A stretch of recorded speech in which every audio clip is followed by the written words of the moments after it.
here this afternoon. I said Bob Batty, he's just stuck in traffic, but we're going to get him along soon. So you are stuck with me here as we are about to get underway here for this round 14 clash, a vital clash. These two sides love to go at it. Turner, he just didn't go up there and he just took it by himself. You'll be able to identify Andrew Boston today. There'll be plenty of coming off the top turnbuckle for him. He's in the long sleeves, one of the only two players in the long sleeves. This is Tyler Roos. There's a whistle on play, though. It'll go the way of the Payne train. And for Aspley Can, Ryan Davis. He'll try and mop it up. Shaw. And a little bit. That's got to be holding the ball. That was against Mackenzie Willis. They tried to be a bit too cute in the wet conditions. Come in here. You can hear the wind in the microphones too as Hampton comes in. And easy as you like, gets the first score. It's a goal on the board. And it goes the way of the visiting side, the Hornets. And eventually it ends up with Batchelor. Big kick, right to a dangerous spot. Freeman! What a wonderful mark in the conditions. Freeman comes in. Good off the boot. That's two for Aspley. A nice lead. They're not going to be long quarters, you wouldn't suspect today. Can see already, Kangoo, I reckon the message from Steve Daniel was to really get your body in line and work hard to get first possession. Giles's kick wasn't good, only found Boston. He goes long inside forward 50. Well done there by Fields. Takes a good contested mark. Just protected the drop zone.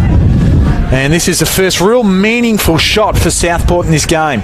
He'll come in on his favoured left, opens it up and guides it home. So the first one on the board for Southport. In terms of the goal column,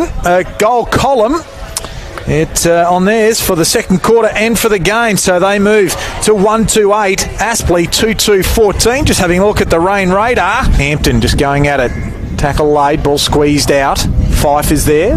Right there was Payne. Bolts just toes it along and emerging with it was Hampton. Inside forward 50. It's going to skid. And it's scud through.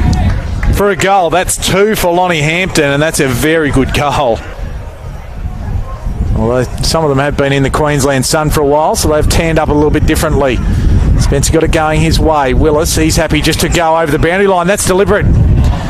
He made no real attempt to disguise it. He picked it up and ran for the boundary line, so... Probably need to fumble it like he did just before. He's certainly giving himself a chance. He goes off the check side. That is a wonderful goal. An unlikely scenario, given the heavy ball, to be able to swing it back towards or between the two posts. And James Ives, class. Players just slip sliding away. Bulch, he threw that. Umpire agrees. And then it's kicked away afterwards by Henderson, but not enough that it's going to warrant 50 metres. Fife will be the man that takes the kick. Bob Batty studying the numbers. And there's 50 metres. Must have been in the protected area, perhaps. I didn't quite start to look at some stats there. Put my head down at the wrong time. So I'm assuming it was inside the protected area is why. And this is a 100-metre penalty. He's right to the goal line as well, I think. There's Dylan Fife right at home in the conditions, kicks a goal. That was Allen there. Hampton tries to burst through, dispossessed. Doran kicks it to open space and said, run onto it, boys.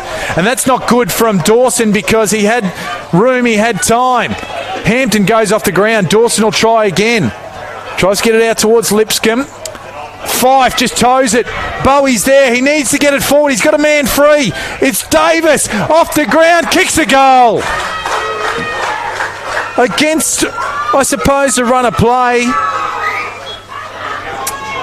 And it was Ryan Davis, the man who kicks a goal, an important goal. Kicks it inside forward 50.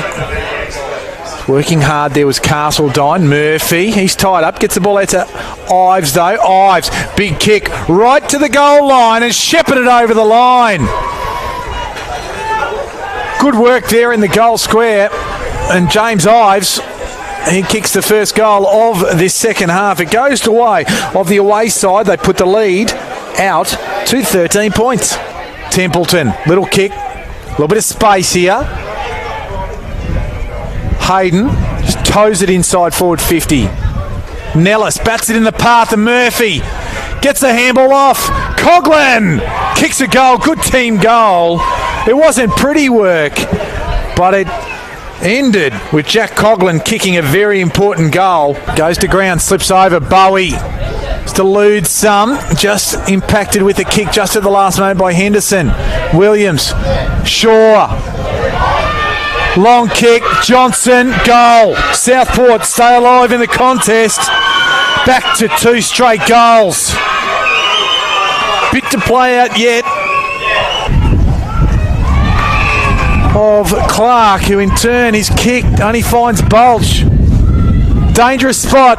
Goes to the back. Jeffrey couldn't get it. Ives off the ground. 3 for Ives.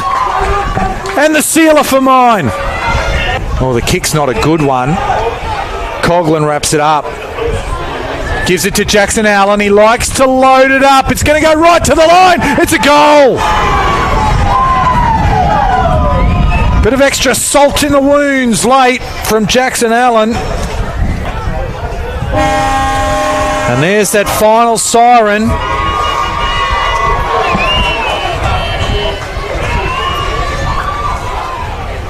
And there we go. It is Aspley continuing on their merry way, this time at the expense of the second place Southport side.